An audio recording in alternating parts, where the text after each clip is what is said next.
Kota Petra sempat hilang selama berabad-abad dan baru ditemukan kembali pada tahun 1812 oleh penjelajah asal Swiss Johann Ludwig Burckhardt. Maka dari itu, para sejarawan menyebut Petra sebagai The Lost City atau kota yang hilang. Menurut catatan Universitas Cambridge, Burckhardt saat itu mendapatkan misi perjalanan dari Presiden Asosiasi Afrika Sir Joseph Banks untuk menjelajahi Sahara dan menemukan sumber sungai.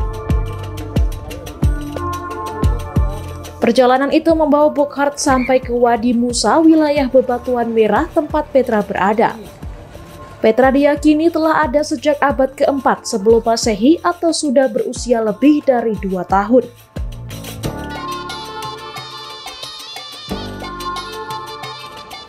Suku Nabatean yang membangun kota baru tersebut dengan hebat menemukan cara yang efisien untuk menyalurkan air ke pusat kota kerajaan Nabat.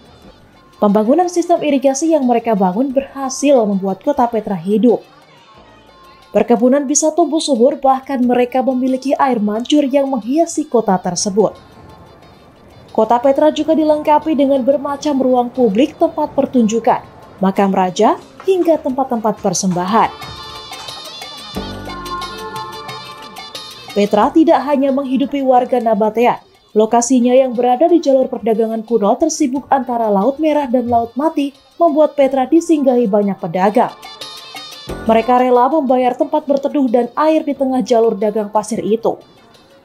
Petra juga terletak di rute antara tanah Arab dan Afrika atau Mesir, maka tidak heran jika Petra begitu maju.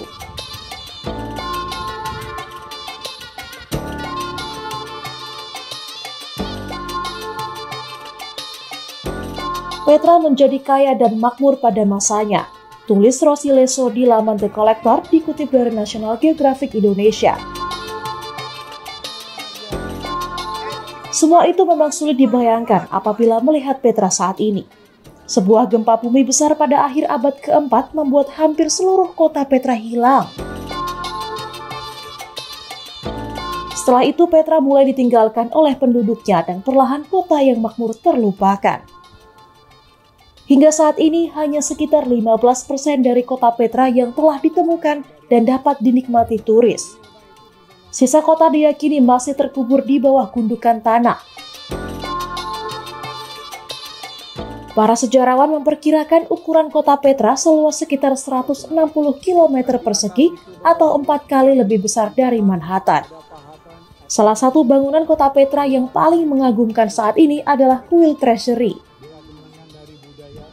Kuil yang juga dipercaya sekaligus sebagai tempat makam para petinggi Nabatean.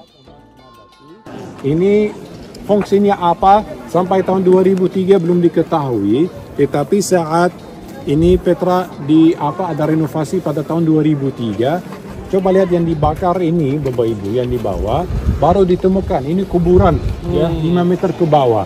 Jadi ini diperkirakan bahwa ini juga salah satu kuburan di kota Petra, tetapi dipahat untuk kuburan raja paling penting. Dan dalam sejarah Petra, Raja Aretas yang keempat, ini raja yang paling kuat, ya, yang paling penting dalam sejarah Petra. Kenapa?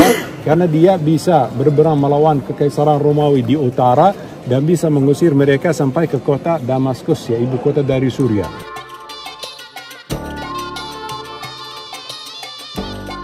Teriknya matahari tidak menyurutkan semangat jemaah El Haramain Wisata untuk mentadaburi salah satu 7 keajaiban dunia ini. Tur leader Umroh plus Aqsa El Haramain Wisata 2024, Ustadz Dr. Abdul Qadir meyakini orang-orang Nabatean di Petra ini merupakan cikal bakal kaum Nabi Saleh Samud yang jejaknya juga ditemukan di Madain Saleh Al-Hijr, Arab Saudi.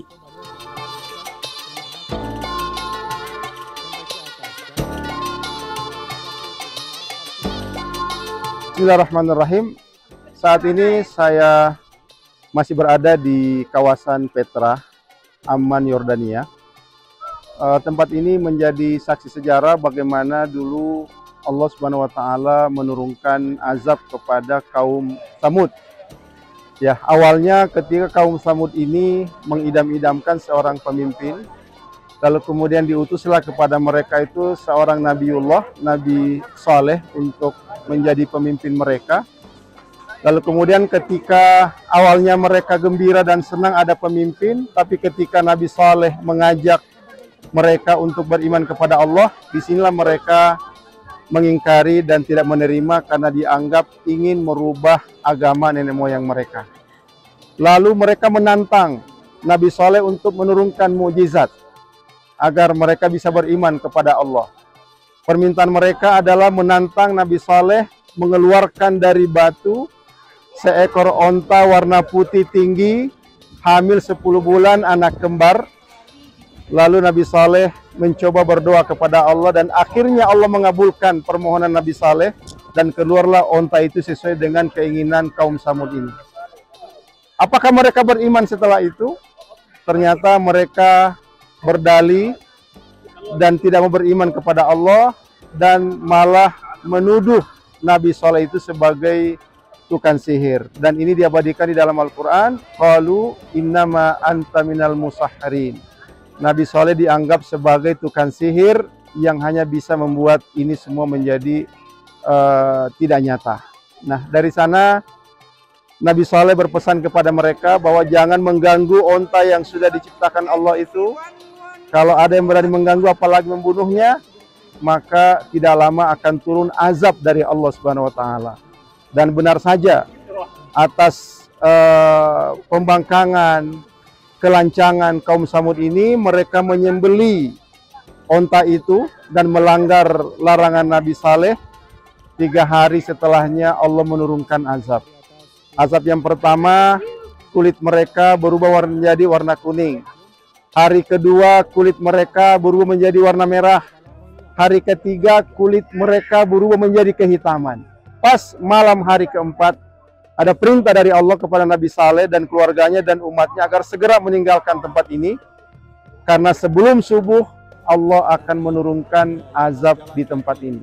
Maka begitu Nabi Saleh pergi bersama pengikutnya, sebelum subuh Allah mendatangkan azab. Ada yang mengatakan gempa besar terjadi di tempat ini. Kemudian Allah mendatangkan suara gemuruh halilintar yang tidak bisa diterima oleh kuping. Sehingga semua penduduk Petra yang musyrik, yang tidak mau beriman kepada Allah, semuanya mati dan kota ini menjadi kota yang tidak bertuan.